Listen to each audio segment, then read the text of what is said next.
Alright, good afternoon everyone. Welcome back. We'll be starting the next session in just 5 minutes. So feel free to make yourself comfortable and just get right down at your seats. And if you need some coffee to, get yourself awake from the food coma, feel free to get your coffee from the outside lounge. There's free flow of coffee, just take it however much you want. Alright, so we'll start in just 5 minutes. Thank you.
Right,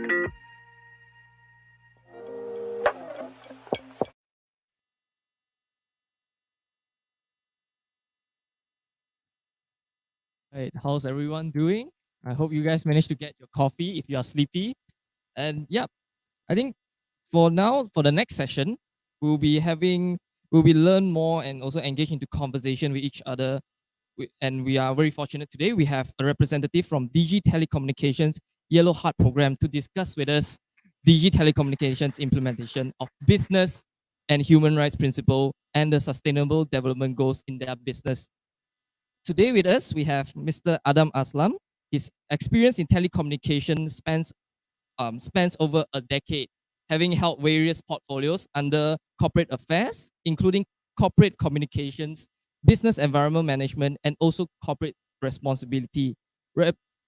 Presently at Digi, he is attached to the sustainability department, tasked to lead and deliver on the company's responsible business strategy, and key functions includes program management, reporting, and building sustainability-led partnerships. Past experience includes leading a digital media agency specializing in experiential events and video productions. Adam holds a bachelor degree in digital media and MBA in strategic management from the American University in London. So without further much ado, I'd like to invite our speaker, Mr. Adam, on stage. That's Thank you so much. That was a very mouthful and overwhelming introduction. Thank you to the MC. Hi everyone. Thank you for joining us today. I'm extremely sort of humbled to be given this opportunity to share on our responsible business practices in DG. Right. Um, sorry, I'm just trying to get the slides up. Okay, they'll be up soon, but never mind. It's okay. I'll just continue talking while that is sorted out. Yeah. So just to reset the record straight, right? I'm not a futurist. I'm not a technologist. I'm not a policymaker, lawyer, whatsoever. But I'm a sustainability practitioner, right? And I think you guys would probably know by now how important sustainability is in sort of shaping the future of companies. I think over the last course of several years, in fact, it has gained momentum. It's sort of setting a lot of direction of the company. So I think that's something that I'm extremely humbled to share in this platform.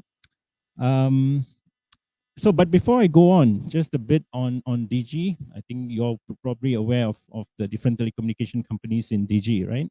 So I think Digi is one of those leading, one of the three top telcos in Digi, right? We got 10.5 million customers. We've got about 3.5 million postpaid customers, subscribers, and the remaining is prepaid subscribers, right? And I think we have over the years diversified the business, increased our portfolio to include fiber, broadband, and lately, of course, even in the B2B side of things, right? So there's a lot of things happening in the digital sphere, as you would have guessed, right? And I think the topic that I have today is quite cliche in the sense that trust in the digital age. You might have heard many speakers sort of talk about this topic, but I think it's something that I also consciously chose because that's something that we truly believe in, right? In sort of giving us the edge that we need in sort of maneuvering around this very competitive market within our own industry, right? Let me advance. Okay, before I start, right, I just wanted to go that, operating a business responsibly goes beyond even saying it, right? I think I didn't want to start this talk saying that, we operate with the highest standards of responsibility, because I think for us, it goes beyond, right? But what we strive to do is that how do we take a lot of these topics here beyond compliance, beyond legislations, beyond a checklist by the regulator, for instance, right? I think that's something that we consciously practice within the organization as and when we roll out something, a new product, new services. This is embedded within, right? And that's what I meant by we should take responsible business holistically, going beyond compliance, right? I'll go jump straight into our strategy, right? We've got three. It's a very simple strategy, by the way, right? At the core of it, it sits on our purpose of connecting customers to what matters most, right? Because we feel that the internet connectivity sort of enables, right? And surrounding that, we got three pillars that sort of drives this purpose forward, right? We've got growth naturally, right? And that's the thing I spoke about earlier, right? How we are diversifying our portfolios to give us the growth trajectory that we hope to achieve. Modernization is about how we are simplifying our business efficiencies and all those sort of things, right? I mean, networks needs to get more efficient in that sense. We have a huge climate agenda coming up. So how do you make your base stations work more for you at the least cost of energy consumption, for instance? Right. And lastly, which I'm going to unpack hopefully in the next half an hour or so, is on our responsible business pillar, right? And that's where I come from, the sustainability guy, and we sort of we are the custodian of that pillar, responsible business. Yeah. Before I go on to unpack further that, right, just a bit note on human rights and what's our approach. Like most companies, again, we are guided by the UN GP, UN Guiding Principles on Business and Human Rights. But I hope to say that how are we sort of respecting human rights, right? I mean, you can have, I mean, these are the core principles of it, where governments and nations are supposed to protect. We are supposed to then respect human rights, right? But how are we doing this, right? I'll just give you an example. For instance, in our supply chain today, right, we've got 11,000 network sites across the country. How are we managing this, right? We rely a lot on our suppliers to do the work for us, right? So one area in which we are exemplifying is how do we take care and ensure the health and safety of our suppliers, right, while they are scaling the different towers all around the country, right? Um, so one way, of course, most companies will say we give them a lot of training, ensure they clock in the hours and so forth, right? But for us, we take one step further and do our own diligence. How do we do that, right? On a day-to-day basis, one team actually sits in, scans in the request that comes in, and to also do enforcements, right? Go to the site and check whether all those requirements are adhered to, right? So that's one of the ways in which we employ diligence, right? And if we find non-compliances, right, what do? It's a non-negotiable for us. We immediately issue a stop work order if it's a major non-compliance, right? And this is where often it gets very, very challenging for the business, because you know for a fact that base stations are the lifeline, the blood of connectivity, right? So imagine if you were to issue a stop work order, what happens? Network in that side goes down, right? There's a lot of repercussions from the communities around there. They don't get signals and things like that. But again, these are the balance approach that we have to take. And I think for the longest time I've been in the company, right, it is a non-negotiable deal, right? I mean, health and safety is beyond, supersedes any other requirements of the business, right? So I just wanted to give you a sense of how we sort of practically exemplify things, take the principle and make it work. There's just one example that I wanted to give up front. And of course, the human rights topic also sort of aids us in a lot of the policies and manuals that we develop within the company, right? Again, here I'm just trying to plot the different policies. I know as a corporate company, there's a lot of policies and manuals to sort of, guide us in operationalizing the business. And what more now, we have the ESG, so we had to sort of compartmentalize them in accordance to the ESG domains. And also we are guided by a lot of universal standards, guidelines, right? Sort of shape the different aspects of responsible business. Again, so going back to the three strategy that I spoke about, responsible business, right? So if I were to unpack further the RB strategy in Digi, right, this is what it looks like. It's a lot of areas. Each of it has their own experts, own so-called key drivers to drive and operationalize that parts within the business, right? But I wanted to just focus on the top one, the Yellow Heart brand, right? What is that? What does it stand for, right? So while we do a lot of all this good work under the responsible business arm, what we figured is that we needed an overarching umbrella, as to how I call it, right? To sort of stand for the good work that the company is doing. Why this is important, right? Because we need to showcase and position ourselves. It becomes a brand differentiator for us, right? Because when all else become equal for us, right, this is the place that we need to compete against our competitors, for instance, right? This is what is going to propel us to get and earn the trust of our customers, for instance. I'm just going to go to this slide, right? I think maybe some of you have seen this. When I mean that competition for us has been so dense, right? Actually, this is the cost of 1 GB of mobile data per country, right? And you can see Malaysia in particular, which is right there, right? We are almost at the most lowest end of a price point, right? So meaning to say we can no longer compete against price point, right? We need to find new avenues. How do we stand out ahead of competition, right? And for us, the Yellow Heart brand that I spoke about earlier, that's where we are putting our bet on, right? Because we can't continue to erode our margins any further. Malaysia is one of the lowest here. Of course, there are other countries that are still costing a bomb for 1 GB of data today, right? It's the same evolution that what we went through during voice calls and all that, right? Back then, it used to cost in Malaysia 60 cents a minute, right? And today it's almost free, right? Even between mobile operators, right? So that's the trend we are seeing. And maybe one day, data needs to be liberalized and it needs to be offered for free, right? Because it's a basic human right. So I don't know when that would happen, but if that happens, then we need to find new avenues, right? We need to layer new services, diversify further our business and find new avenues for growth. So um, that is the basis of why we believe so much in this. So Yellow Heart, in short, is our brand differentiator, and we will continue believing in it and investing our efforts in sort of building each of these pillars that you see down here. And the topic of human rights in particular, I don't know whether you all can see, it actually sits by itself here. But what is interesting also, the topic of human rights spreads across all of these domains that you see, right? From the supply chain, as I exemplified earlier, in climate as well, right? The rights to have a good environment for future livelihood, the right for data privacy and security and so forth, right? So how do we do it in Digi, right? How do we take this topic out, right? One simple answer to that is that we talk a lot about it internally, right? I think it's not just something that sits on a manual or in the policy, as you've guessed. We take this out to employees, we talk about it, we want people to debate about it, right? There's a lot of avenues throughout the year that we do. We have an integrity hotline to sort of allow employees and business partners to sort of air any grievances. And this is independently owned, right? So we don't control any part of it.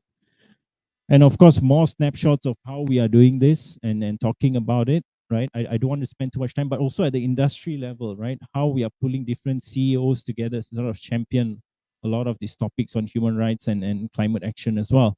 So this is the way in which we believe we can push the needle ahead, because we need a lot of those sort of support and top down sort of buy-in as well, right? Another very very another very very close topic to our heart is on online safety. You know for a fact that we are selling more internet, more data, right? But I think we also see an obligation of how we do this in the most ethical way, right? So I think this is one of the programs that we have invested a lot of interest over a decade long. We've built multitude of stakeholders together, and we believe that children's rights in the digital age should be protected, right? So that's why we invest a lot in this. Huge partner base as well, and with engaged quite a bit of students and teachers over the course of the year, right? Sort of educating them, right? While you increase your usage and use connectivity, how do you use this in the most responsible way? More snapshots, we're taking in different formats, right? So that we are engaging and relevant to the audience that we are speaking to. But these topics are also getting more momentum for adults as well, right? Scams, frauds, and all that keep getting worsening cases. So we are also expanding this to cover awareness materials for the adults as well. Another very, very close program, right, is on future skills, right? We believe that future skills development is a must to future-proof our generation, right? But both programs that I mentioned earlier goes hand in hand, right? And this is something that we are trying to champion even in the school syllabus and curriculum, right? That both needs to go hand in hand, right? So while you teach your kid to code, you also need to have the right moral values, right? Ethics. So these are the things that we can sort of bridge and embed it within the national curriculum, right? On the data protection and privacy side, right? I think one of those things that we do is we are one of those companies that believe that we should be transparent and discreet about how we collect, use, process, and retain your customers' data, right? So instead, we are very, very upfront. We do it in an infographic manner, right? So that people are more compelled to read versus the fine prints that you see often when you subscribe to a service, for instance, right? Um, so we want to be explicitly telling customers, right, when you sign up with us, these are your options. You can choose to, if you want to subscribe to marketing materials and so forth, right? Let's just be upfront about it, right? And how much control you want us to have over your data, right? So we give them the option when they actually sign up for our plans. Okay, I'm about to come to my second part. So this is about key actions that we wish to take as an industry, right, as a telco guy. There's 3 points that I wish to elaborate. I think we'll continue safeguarding digital usage, right? What does this mean? As I said earlier, our data traffic we monitor over every other year, and we realize there's a huge exponential growth over the years, right? From 2016, back it was used to be 3 to 4 GBs per year. I mean per user per month. And now it has gone up to 20 over GB, right? So the demands is increasing, and we can only see this trend getting more expanded, right, with IoT and 5G, right, where people want a more enriched experience. So I think for us, the necessary, again, we take a lot of effort, to sort of educate people, educate customers. This is another survey that Telenor Asia did, and surprisingly, right, we did this against 8,000 respondents, right, across 8 countries in Southeast Asia. Thailand appears to be lower, 75%, but Malaysia and Singapore actually tops it, where citizens actually feel that their privacy and security is very concerning, right? And more interestingly, against the different age groups as well, right? It sort of validates our thinking that the millennials are more concerned, right? So 64% and versus the older generation that are less concerned, right? So this is where it poses a good opportunity for us, right? At this side of the spectrum, I think we need to continue to assure them, right, that we have the safeguards.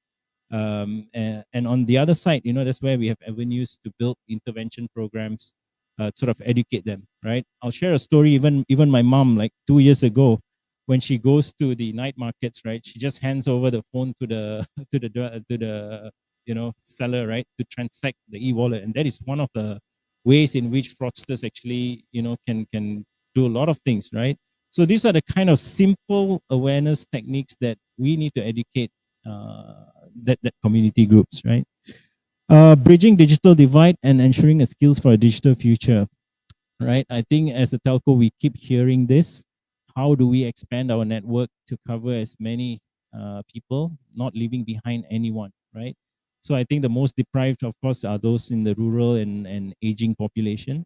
So I think one of these initiatives that we have is industry-led, led by our regulator. It's called the Universal Service Provisioning Fund, right? Where all the telcos sort of pull money and sort of build sites and infrastructure in places where there's no commercial, motivation for companies to go into, right? So that has resulted in a lot of sites being put up and giving access to the communities in the rural areas. Another one that I wish to speak about is the program that we are very proud of, which is Future Skills Learning. And here, I think I just wanted to share a story. Right, this girl is Loli. Her name. She hails from Sarawak, the most rural parts of Sarawak. Right, and she has a deep interest in coding and future skills learning. Right. I think I'll just skip by, but this is just meant to show how deep she stays the place in. And to get to a school, it takes 2 days for her just to commute to school, right? So for a person like Loli, the school becomes a hub for her, right? To develop everything and anything that she requires, right? For her to be somebody one day, right? So when we roll our program, we are figuring how can we equip a student like Loli? How can we equalize the opportunities for her, right? And that is the basic premise of why we are so proud of this program, right? Because it's enabling a lot of people like Loli to sort of have an opportunity to learn coding, for instance, right? In settings where there's no internet, how can we gamify the approach as well, right? So simplistic card games can actually trigger and stimulate the kids' interest. We also challenge ourselves to ask, what if a deaf could code someday, right? What if a deaf child could code? What if a blind child could code, right? These are the things that we keep pushing the envelope, pushing ourselves to look at. Another important thing on digital touch points, right, that we have our own app, right? And this is something we started 2 years ago. We partnered to NGOs, right, that champions disabilities, right? Try to get some learnings. How can we make our touch points more inclusive and accessible, right? We learn a lot of practical stuff. How can we enable the blind to actually buy additional quota, top up, so these are learnings that go into the development of our application and websites, right, to make it more adaptable, accessible. right? And the last point I wanted to make is future proofing our networks, right? And you know for a fact that, as I said earlier, right, there's more intelligence that is required for us to scale our networks, right? And this is where I think we rely a lot on data points to sort of help us understand our network, understand the traffic better, and how do we shift capacities across, right? And we can see this being very, very helpful during the COVID pandemic when people were restricted from movements, right? So the internet usage then concentrated on residential areas versus the city areas, right? So that's when we needed to quickly mobilize mobile base stations, optimize our network, ramp up capacities in residential areas, right? And we will continue to use this sort of analytics, right, to also help us make investments. You know, where do we need to put up sites? Where can we drive more efficiencies? About 6,000 sites of ours have already been equipped with this technology, and it's already showing some good uh, impact in terms of electricity consumption, right? And this is how we hope to scale it up to cover all our network sites. I don't know if time's up, but I think it's a bit too fast. But I think we can always take more question and answer later. But I just wanted to end with this quote that sort of say that technology is progressing at an exponential warp speed, while our ethics. So I got this from one of the TED Talk videos. I find it very very interesting. But I think if we go back to what I said earlier, right? If we go beyond compliance, that's where I think we can lose. We can sort of reduce the gap between the two curves. You know, when businesses start employing this as the default into everything that they do. So I think on that note, I end my presentation. We can take any questions, even if I'm not unable to answer them. I can always take it back to my colleagues and provide you guys an answer. Right? Thank you so much.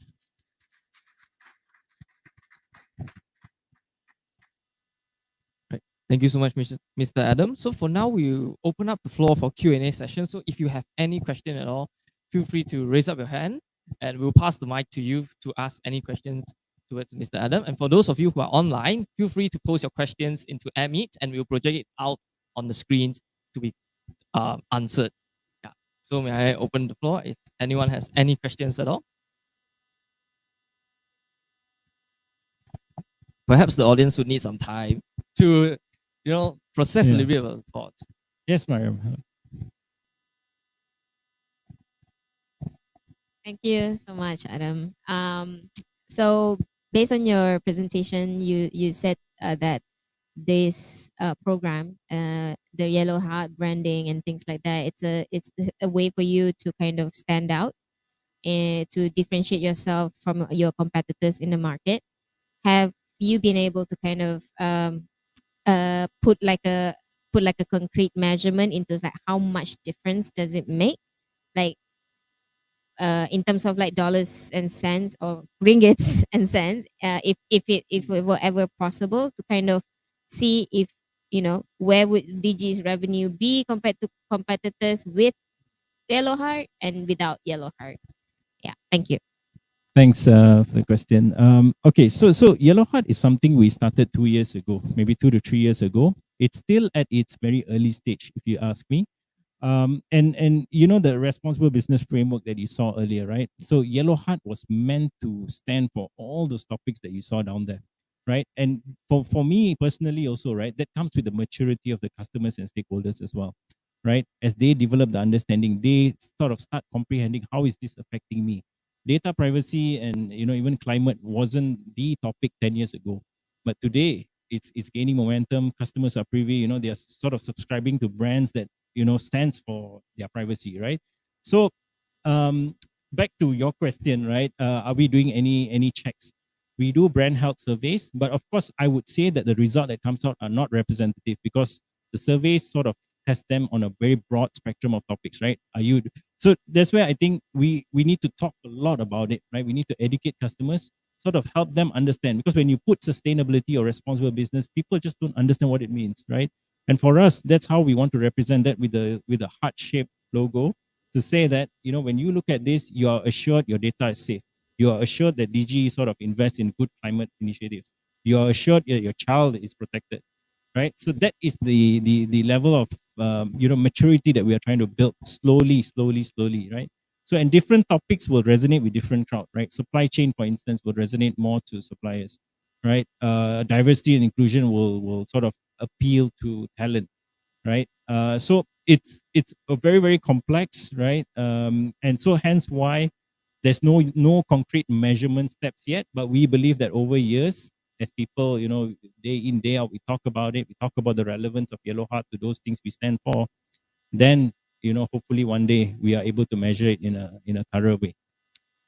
Yeah. Okay, hi, Yogesh here. I mean, in a layman term, if we have to, because I'm coming from technology background, so touch wood, it is okay for me to understand what we do and what Digi is trying to do. How we can make people more educated about all these issues? Because privacy, everybody understand, right? But business, human rights in digital space is much more than that, right? And that's what I hope you guys are trying to do with that. I mean, there are lots of keyword of sustainability, inclusivity. I think those goes beyond that what we are trying to do in business, human rights in digital space. So, in layman term, what I mean, I'm pretty much sure you have done plenty of presentation like this, and you have to explain this to many people. So, how we can explain it to a common man that what we are trying to do in this domain, not very dedicated to privacy, but more than that. Okay, so if I hear you correctly, so you're saying how do we um, are you saying more on the education side or on the awareness side, like to instill the confidence, is it, on people? Awareness to the people. Yeah, yeah. Okay. Because every time, let's say, if I've seen this challenge, even if I talk to the technology people, right? Every time I talk about business human rights in digital space, I mean, discussion goes back to privacy, data, leak, etc., etc. But those things are much more than the privacy itself, right? If I'm correct. So how we can make this bridge much lesser? I hope I'm making any sense while asking this question.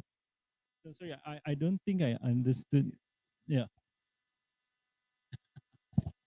I think, I mean, what I understand from that is, how do you educate or raise awareness to the average person on the street? For example, your magic, for example, how do you explain to her that this matters instead of using the regular buzzwords like privacy and all of that? A lot of people, yes, they might understand it if you break it down, just maybe, or maybe give them an analogy within their headspace, what they are used to.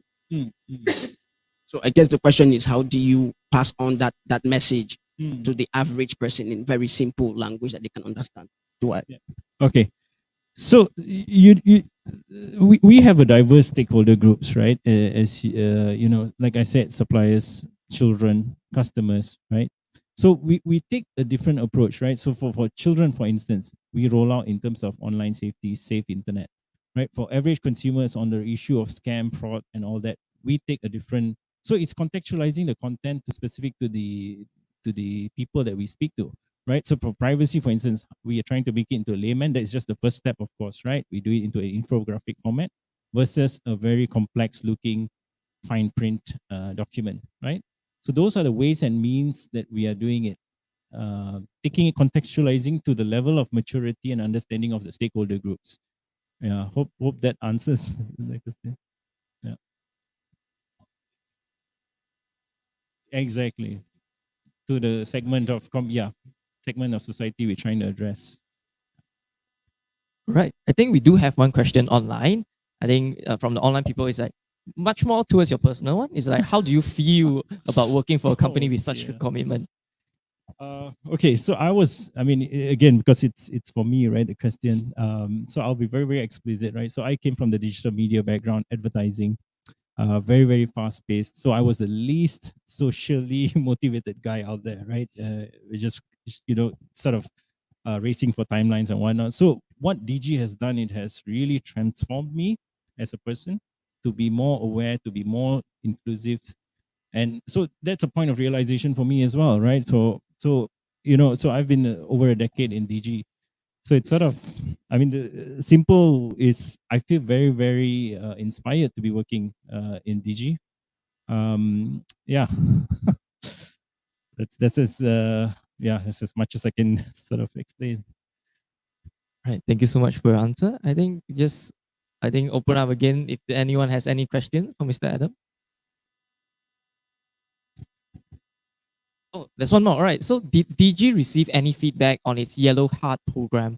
Yeah, so I was saying, right, we do brand health surveys every other quarter, right? And recently also we did a Yellow Heart survey with our customers just to know that, well, we are doing all this, right? And we were very, very encouraged to see the results. So I don't have the stats, but at least a majority actually understands what Yellow Heart stands for, right? We ask very, very practical questions. When you look at Yellow Heart, what sort of kicks into your mind? Is it a CSR centric? Is it a philanthropic exercise, right? And they were able to articulate that it's actually, at least it concerns privacy or one of those topics that I said earlier. So at least that is a proof point that people are registering, right, what Yellow Heart needs to stand for, right? So yeah, so I think it is working to our advantage, actually. Thank you. All right. Is there? Yeah. Hi, I'm Kwang. So would like to ask, does DG, like, because I also use DG, right? We have, you guys have this basic internet for active users, I would say. So does DG consider like e-wallet access and those etc. as a basic necessity, or do you all consider like, oh, you should buy a package before you can use this kind of things? So you mean to say that the data for those basic services should be basic made, services like Grab or e-wallet and so on. Do you consider that as basic necessity such that you all don't throttle it, or like everything just falls under one umbrella? Yeah. So I think the way we look at it, right? So we are zeroizing some of the services as of now, right? So I think our own platforms like MyDigi, for instance, right? For you to, so there is a purpose, right? There's a clear purpose for us why we do that, so that we allow customers to transact when they go run low on data and so forth, right? So we do have customized packages specific to, if you are a heavy user on YouTube, for instance, streaming is your thing, right? Then you take that package and then we'll zeroize all those relevant services that's associated with streaming content, right? If it's more on, if I recall, right, our product range sort of specifies based on your usage patterns, and you can subscribe to those necessary. So, but direct answer to your question now, we don't, openly just say that we sort of open to all platform, right? As of now, it's really it for now it's a product proposition, right, that we take based on the user behavior. Yeah. Right. Thank you very much for the answer. If there's no further question, I think we would like to also once again thank you, Mr. Adam, for his wonderful sharing. Just give a hand. All right. So now, understand that we have been listening and sitting down. So now it's your turn to participate. So we'll be moving on to a participatory workshop to discuss about technology and also our lives. So what we'll do right now is that we'll split the audience, all of you, into two groups: the technologists and also the citizen.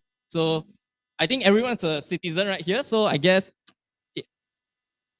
most of them are technologists. Yeah. So how to identify yourself? So if you're not a technologist, you'll fall under the citizen. All right. So for the technologists, you follow Len and Mariam. And for the citizens, sorry? Yeah. Oh, John and Mariam. Okay, so sorry. All right. So for the citizen, you will follow Yugesh, and for the technologies, you follow John and Mariam. So for technologies, you'll be all on the right of the hall, and for the citizen, you'll be all on the left of the hall. Right?